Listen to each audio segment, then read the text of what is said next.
Back at it again this week. Welcome into the Duval Dive. Of course, I am Kyle Nash, the student of the game of Jaguars on SI. And listen, great to have you in. Looking forward to some more Jaguar talk here and a whole lot more fun going on. And speaking of fun, it gets a lot more fun when I'm talking with this man, my personal champion of Big Cat Country, Travis Holmes. Welcome in, my guy.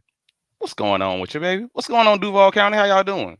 Hey, listen, you've been spending a lot of time in Duval County. You can say it like that. Dropping in on OTAs and camps and things and the like, doing a great job. I put up a lot of good times on the Duval Dive YouTube channel, by the way. Officially on Monday, 2 weeks old. That's right. Still an infant, folks. So come check it out. Go ahead, subscribe, do the thing. Of course, shouts to our other partners as well. Satopa Media, A7BN Sports, Huddle Up, etc., etc., etc. But Travis, Media. Yes. what's that? I said, and then media, yes. Yeah, did I say sports media? Did I said that? Yeah. 3-point conversion too, because you'll hear them on iHeartRadio. Yeah, I'm going down the list, man. We got a lot of friends and all sorts. We got a lot of people in our corner, baby, and that ain't a bad thing to have. I love it. It's a beautiful thing. But listen, Travis, let's get into this, man, because what I find interesting, and I'm not saying this just because of the article I wrote about Andre Cisco's reaction to the extensions that you will see on Jaguars on SI. Bing! Although I thought that was telling. We'll probably get into that a little bit some. But, and it's not even T. Wiggs on Locked On Jaguars even talking about building what he's calling consistency. Mm-hmm. If you haven't seen the short yet, and I know, Travis, you have because you're in it, where Travis is breaking down what has been achieved. They're working on a new stadium, the Jags. Josh Allen extension, Trevor Lawrence extension, et cetera, et cetera, et cetera. It's good times, baby, is how you put it. I don't know if you're feeling dynamite about your group or what. See what I did there? But for a guy that owns a T-shirt that says, "This team makes me drink," I don't know if it's that simple or you really have a positive outlook for where the Jaguars are headed or if it's a more complicated question. So I don't mean to corner you and to have you answer this question on the show, or maybe I mean to platform you as the knowledgeable human being you are about the Jacksonville Jaguars, as any good host in my position should. But is that really, like, tell it, the direction the Jags are heading is good, bad? Where do you sit on that, man? Well, that's the fun part about this, is because when it's bad and when I feel that it's bad, I'm consistent. I'll tell you I think it's bad. You've I done it think on this show. I've done it on this show. I've done it before we had this show. I'm consistent on this. And when I'm not a fan of the moves being made, you will know I'm not a fan of the moves being made. And also, so it was a shocker to me. I even said it earlier in this offseason when I realized, wait, am I a homer? Everyone else disagrees with me, and I'm the one that's positive. What is happening to me? I don't know what's going on. But that's what it is. I'm not used to being the optimist, but hey man, my opinions are my opinions based on the moves that's being made. And when I tell you beforehand, this is what I feel like they should do, and then they do that. Or if I feel like this is the way that this should go and it goes that way, then I'm gonna have to call a spade, baby. And at the end of the day, that's kind of how I felt about it with this draft, with this offseason across the board, and even in the way that they're speaking, the fact that they're not talking about, hey man, this is a team that we need to build depth and all of this rah-rah soft stuff. And I'm calling it soft because I felt like it was soft last offseason.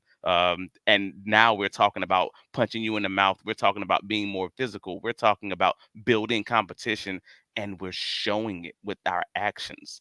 This team just brought in what is this, the fourth, fifth receiver for the bottom of the roster, just to try to churn that and try to make it better. They're discussing bringing in the UFL Offensive Player of the Year and Hakeem Butler, and then they end up signing. Most recently, they end up, signing. Goodness gracious, Denzel Mims, the old Jets receiver, and it's not about, and it's not even about him necessarily. It's just about the fact that they've said that they were going to be competitive. They've said that they're going to keep investing and trying to get better and better and better, keep churning this roster, and then they're actively doing it. Now I'm seeing words meet actions, and that excites me. That gives me some confidence. Now the only question of the hour is it too little, too late? And let's give you a little fairness too, because you talk about, having that moment of, am I a homer? And having that self-realization kind of piece. Here's the thing. And tell me if I'm getting the stat wrong, but as I understand it, before the arrival of Doug Peterson, well, or actually, yeah, no, before the arrival of Doug Peterson, the previous 11 seasons leading up to Doug Peterson's arrival, I should say, 10 of them, 6 wins or less, I believe is the number, right? Yeah. Back-to-back winning seasons, and I know you didn't make the playoffs in both of them. I get that. But the fact that a playoff miss like that was seen as a disappointment too is also, in my opinion, an evidence of an increased cultural improvement, shall we say. So when you see that kind of change happening, where maybe the Jaguars have gotten the quarterback position, for example, more correct than they have in a long time, there's something to be said for improvement actually existing. Like listen, as a 49ers guy, I've experienced what you've had. I've had people tell me, Kyle, you're more homer than usual. I say, no, better than they've been. They're an overtime and a Super Bowl away from supplanting Patrick Mahomes II with a healthy offensive line. Yes. So I would say that some of that is in play. However, there's been a lot of things with extensions and stuff going on. And listen, I mentioned Andre Cisco sounding off on Sirius XM NFL radio, which I wrote about on Jaguars on SI. Bing! That particular piece, such that it is. Oh, by the way, you got fans already. Look at you, Travis. Shouts to Tyler for jumping in and throwing some fire on T Holmes there. But I guess kind of what I'm saying is, so Andre Cisco obviously was excited for the contract extensions for both Trevor and Josh Allen, right? And Yes, the even, and I mentioned this in the article, even the, let's say, pessimist out there, the pessimistic member of the Duval devout, which fan bases have them, all fan bases. Try dealing with the UCF fan base. Listen, live covering UCF with the black and gold banneret, bing, will show you some hater fans like no other. But I digress. Even the most cynical fan, one who owns a "this team makes me drink" shirt, would say, well, he's just saying that because his contract year is coming up.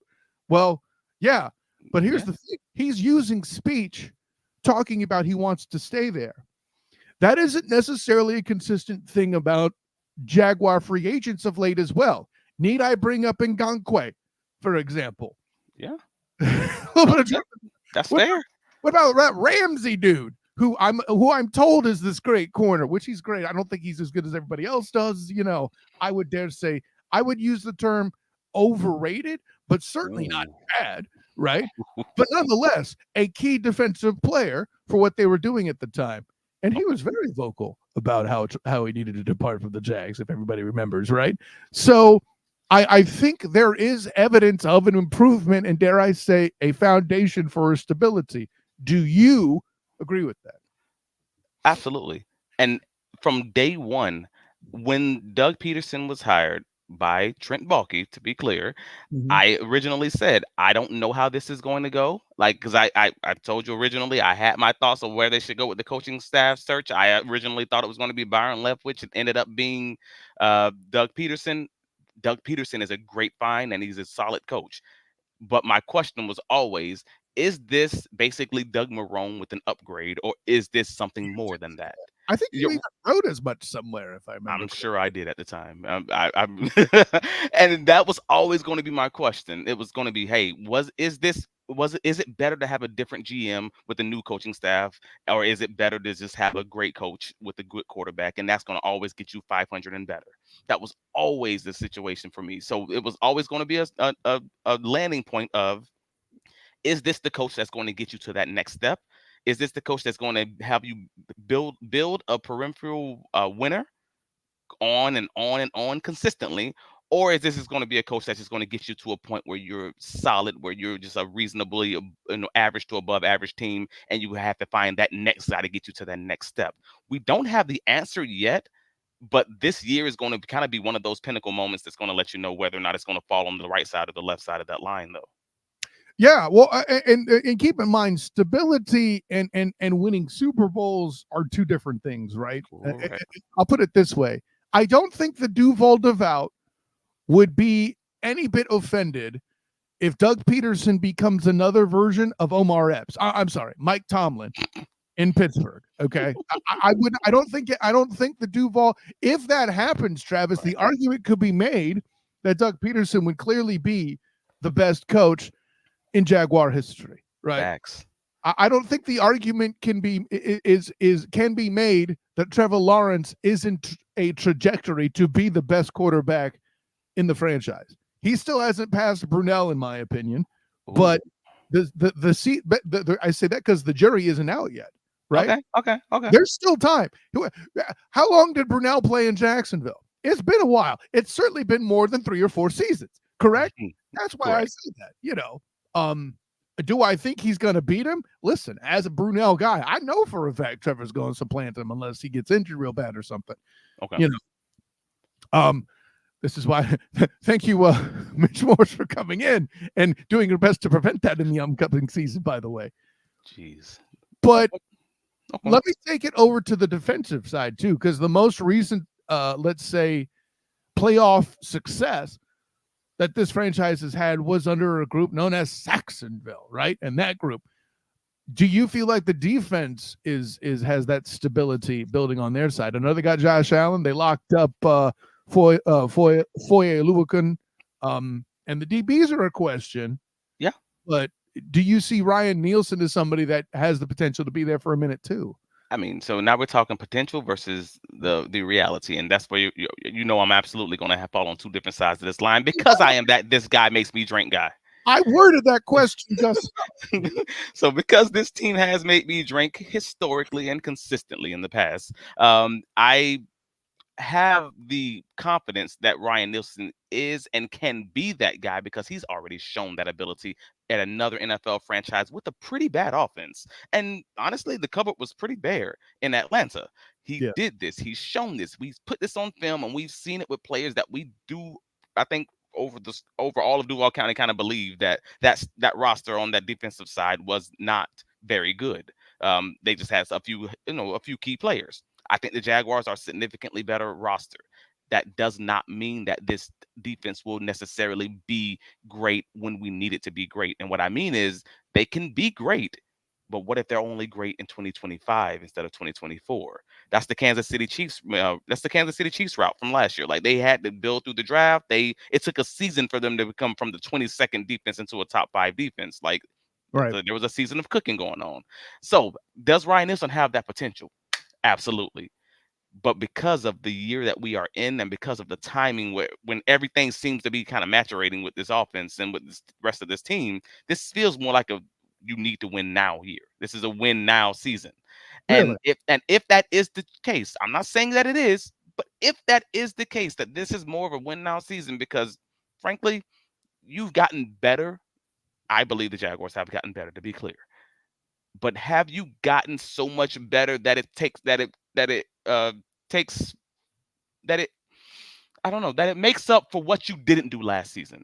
In addition to the other teams that surround you also getting better. Like does it because you can be a better team than last year and still have a worse record than last season. Like Absolutely. that's the schedule's different, the players are different, the circumstances are different. That's kind of how this goes. So do I have confidence in Ryan Nielsen? Absolutely, long term. Do I have confidence in Ryan Nielsen immediately? Ooh, that's a lot of moving parts, and that makes my butt clench just a little bit. That's lemon booty right there. Yeah, the lemon booty is not. I love how we're saying this like in a serious conversation. The lemon booty isn't surrounding Ryan Nielsen, but more around because you perceive the coming schedule to be more difficult than last year. I personally am glad we don't have an HR department to test you for the drugs that induce this opinion. We've had this episode already. Please check it out on the Duval Dive YouTube channel. I clearly have a victory over Travis. I'm joking. Take it easy. It's actually a very interesting conversation. But the punchline is, I don't think it's Ryan Nielsen you're necessarily worried about. I think, and tell me if this is correct. Okay. There's a real identity change on defense, where the coverage the man coverage focus has the potential to, well, not potential, it will expose the DB core. Correct. Whether it's better for worse, that's what we're going to see. And honestly, considering the list of quarterbacks that they're facing, I like a lot of it. Honestly, the only quarterback, unfortunately for you Duval devout out there, the only quarterback that I'm truly worried about on the schedule today facing a man coverage is CJ Stroud. Kyle, what about Aaron Charles Rodgers? Do you know if he's going to be on the field? I don't. I'm pretty certain he won't be that late in the season. That's why I'm not worried about it yet. You know, but the fact that the quarterback you gotta face twice, problematic. Okay, I understand that completely. And Andre Sisco actually made another good point in that same podcast I mentioned that John Shipley wrote about on Jaguars on SI. Bing! About him seeing an upgrade, particularly at the receiver position, AFC South wide. The Titans have a significant upgrade at that spot. The Texans, we devoted an episode talking about the Texans getting Stephon Diggs. Yep. And the Colts, I don't know that they necessarily upgraded, but they have a potential to face an upgrade if Anthony Richardson can stay healthy past 2 weeks, right? Right. So I can kind of see that being a threat as well to Ryan Nielsen and the defense, this evolving division. I'll say this much. Acquiring Nielsen now in the middle of this evolution and getting away from a Caldwell system that was at the time built to stop Jonathan Taylor, King Henry himself. Yes, Derrick Henry. Yeah, I got you. Derrick Henry. I keep getting the wrong name. Why? Derrick? I'm glad I didn't call him John Henry. People think we talk. Hey, man, it don't matter. He'll Titan. You don't gotta say his name right. He ain't earned that. Come on. Spoken like a member that we're all about. But Derrick Henry was another factor too as well. Right. It's just all the different running pieces. The Texans. The AFC South has finally entered the 21st century in actually becoming a passing league or a passing division. So now the defense has emerged to being a pass-stopping defense. And I could argue the Jags brought it there. But I think that's another piece that's going to test Ryan Nielsen and this Jaguars defense. Mm-hmm. So I can agree with that, and I can even get down with it. So, but at the end of the day, that is the reason that I do believe in. I believe in Nielsen and Ho. I believe in the way that he coaches. I believe in what he's already put on tape. Basically, I believe in his resume and his coaching staff. I just don't know if it's going to be too little, too late. It's the same conversation with the bulky mishaps, because growth should be incremental. If you stagnate after a season and then you try to just pick everything back up, there will be some growing pains, and sometimes those growing pains means you miss the playoffs by one game, because that's the super thin margin in the NFL, unfortunately. And everybody seems to forget that, right? The Duval devout and the national media and everybody acts like the Jags weren't a factor in Week 18, and that is completely just an inaccurate stance. I hear, we missed the playoffs, bruh. Let's talk about what may have happened, not just in Week 18, but if Trevor doesn't miss the game against the Bucks, do you think they stop the Jags? I don't. I don't know. I think they absolutely get in the playoffs, but I also don't believe that they win much in the playoffs. I can be clear and I can be fair on that, because the team has some critical issues, unfortunately. But I do agree with you, and I think it is the biggest and best thing long term for the Jaguars that they did not make the playoffs, because if they made the playoffs and maybe had a competitive game and lost in the first round, or maybe even won a game and lost in the second round, I don't see a lot of these wholesale changes happening.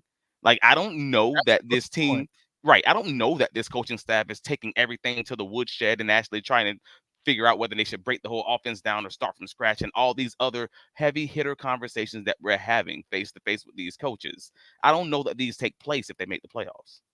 I will respond this way, right? Because whoever the Texans played in the playoffs last year, right? What was it, the Ravens? Right.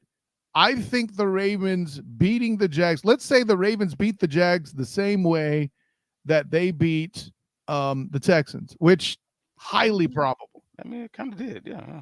Okay, so I think that would have inspired these wholesale changes. But where I agree with you, the mentality of what's going on. Well, actually, no, they had to beat the Browns first. And with the way, let me rephrase. I think the Jags would have gotten vengeance over the Browns just based on the way that Flacco played, or rather didn't. So I think they would have gotten actually, you know what? It would have been better from one standpoint. People would have had a lot more confidence in a 2 playoff win, Trevor Lawrence, Right. and extension, which, Right. okay, let people be wrong. I'm cool with that. Getting pummeled by the Ravens, I think, would have been enough for some of the wholesale changes. Mm-hmm. What I'm glad about is that the expectations, had they done that, the expectations would have still been what they were, and it would have been a greater impact in the camp. Because, Travis, I don't know about you. You were there more than I was, but being there myself for the day that I was in mandatory minicamp, me following you on Big Cat Country, bing, and many other places, one thing that hasn't jumped off any pages for me or off of any video screens is expectation. Nobody's talking about, are you guys going to make the playoffs? Nobody's talking about, well, are you building to do this? I haven't even seen that much. Nobody really has been talking about what they expect from this team, because I don't think they know yet what to make of this team. Do you think that's a thing? I do think that's a thing, and I think it's a great thing. I think this team plays better. This coaching staff operates better. The whole system is better when they don't have expectations. And I think this is going back into, I mean, frankly, as probably as long as I've been a Jaguar fan, this team generally just doesn't. They don't play well in primetime games. They don't play well in games that they're just heavily favored and things of that nature. Like, they just generally play better as everybody. It's Duval versus all y'all. Like, we just do better backs against the wall, and without that, the burden of expectation, the burden of having to hear your own name in the media, or read the headlines, et cetera, et cetera. And they didn't that didn't work well for them. So maybe it's great that the Texans are the new darling of the AFC South, and now the Jaguars have to become that dog. If they want to be the biggest dog on the block, then they're gonna have to beat up the quote unquote biggest dog on the block. I'm just fine with that, man. Because I'll tell you another franchise that struggles under the spotlight, the same aforementioned Texans. It seems the moment they sniff any success, what happened was, they get an injury significant. They run into a Thomas Edward Patrick Bieber Brady, the second. It's interesting. An argument can be made. They got as far as they did a particular year because Connor Cook took over at quarterback. For one game in particular, not throwing any shade at the Raiders, but that was an unfortunate situation in and of itself. So I don't know, man. So now with the infusion of Mitch Morris from Buffalo, and the fact that we pray that the offensive line is cured, again, that is a hope. I'm going to call it. I'm gonna always keep it 100. That is a hope. He's put it on tape. He's been a middle of the pack, just maybe even above average offensive center, middle of the offense, as far as coaching up the guys, as far as getting them all on the same page, calling the protections and pass protections specifically. Right. He's been very good at that. So that should shore up the offensive line, but we are resting a lot of faith on that. We are not just resting faith on his ability, but we're resting faith on his health. And I've said this all off season, and that is a big thing for me, because again, you are one injury, you are one concussion for a guy who's had 6 concussions in 8 years. You are one concussion away from being right back to Luke Fortner, who everybody seems to blame everything on all this off season. And that, again, that don't give me the greatest of feels, but it is what it is. By the way, shouts to Cole Johnson checking in. What's going to see you there? You would have seen Cole Johnson get absolutely thrashed by joking. No, the mistake I made of opening my mouth and challenging Cole Johnson to come on the In or Out Sports Debate Show went very well. So make sure you check that out on Sertoba Media if you haven't yet. Yeah, I'll give that a bing. Well, Travis, I was going to talk some DBs with you here. I mean, but we're 25 minutes in, so I'll narrow the question to this. By the way, you know what, though? Let me follow up with Mitch Morris, because I hear what you're saying. The injury history is a fine thing to be concerned about. I think there's something to be said for playing under Doug Peterson, under Trevor Lawrence versus Josh Allen. There's going to be a lot more how you say, properly pencil whipped plays executed than just hold on for dear life and protect Josh as best you can. That's For a fair. guy, who doesn't necessarily, air quotes, need it as much because he's just a lot of human Josh Allen. I listen, Yeah. I'm prepared to see Josh Allen regress. I'll say it again. But I think the reason why there's a potential for him to make that much of a difference was what you mentioned in the intellectual aspect of what the center brings to the offensive line. And that has been dramatically understated, not so much because people don't know it. It's just not a fun topic, and a lot of people may not know it.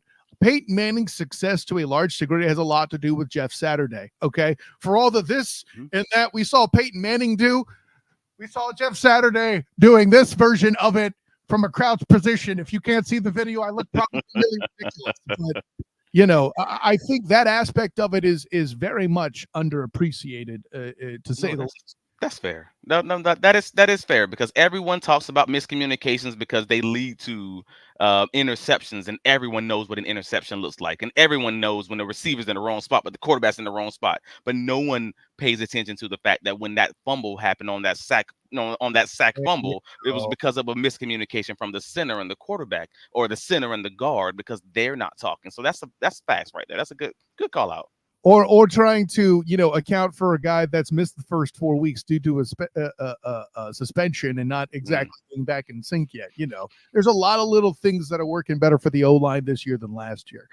Who knows? We talk about injuries. If Ken Robinson stays healthy the first 4 weeks, he's already better off than he was last year coming in off a suspension, right? And if Anton Harrison's a year better, again, you're talking about one player. And I'm sure we'll get into this more next week because you have teased the heck out of the topic for next week. Is Jacksonville relying too much on new players and all that? Bing! A little tease there. But I think there's a lot of improvement by the people already in the building simply because they'll be there either longer, more consistently, or knowing more than they did last year. In the case of Anton Harrison, right? So Right. And some of it's just addition by subtraction. And no one likes to hear that, especially when the team obviously wanted to bring Calvin Ridley back, and they knew that they were going to have to use him in different ways than how they used him in 2023. That didn't happen. But we still also know that we have Brian Thomas Jr., who is a different type of receiver, but can do some of the same things. And if you've seen the Trevor Lawrence success rate on his throwing, he's very good at throwing deep. He's very good at throwing screens and the out routes, and he didn't do very much of any of those things other than throw out routes last season. And Gabe Davis and Brian Thomas Jr. just happened to be very, very good at running these three routes. That sounds like a recipe for offense go boom. Maybe it's not so hard to say goodbye to yesterday after all. And I'll say, let's go.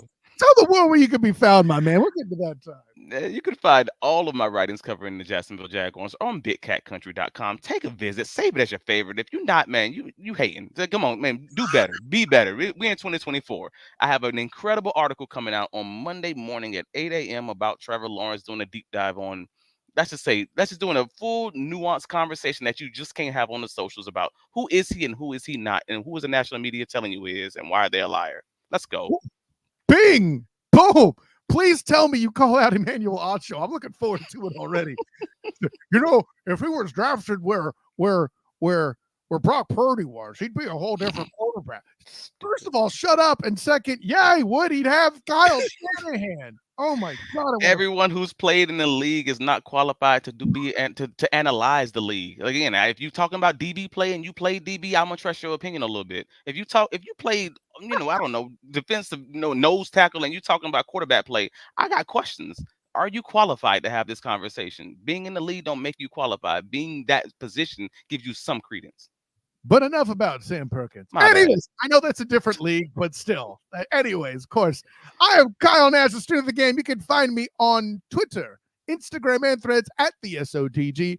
Find me on Facebook as a student of the game. Check out my writings with Jaguars on SI, the 3-point conversion, and the black and gold banneret, as well as my weekly podcast, The Student of the Game, Wednesday nights at 9 p.m. Eastern. Yeah, I'm still going to have a show even though I'm going to be in New Orleans over the weekend. Whatever. Nick Porcelli going to come in, wrap up the NHL Stanley Cup final with me, because certainly by then, certainly well sooner than Wednesday, it'll be wrapped up. We'll talk about that then. Any other developments in the week that take place, be sure to know for a fact that that'll come up there. We're also approaching NFL previews. Look out for that.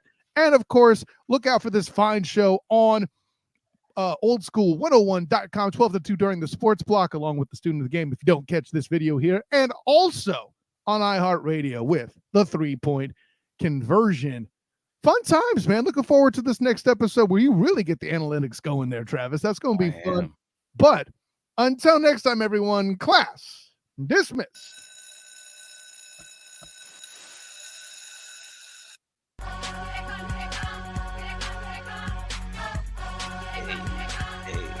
Hey.